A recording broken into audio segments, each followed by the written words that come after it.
How to change nameplate on Fall Guys. Hi guys, it's Mekran from Gaming Basics. Today I am going to guide you how to change nameplate on Fall Guys. Changing nameplate on Fall Guys is quite easy. So without any delay, let's get started.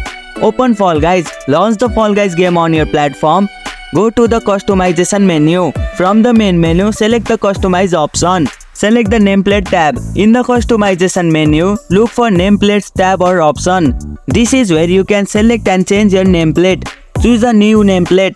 Browse through the available nameplates. You may have some default option or special nameplate you have unlocked or purchased. Equip your new nameplate. Select the nameplate you want to use and confirm your choices to equip it.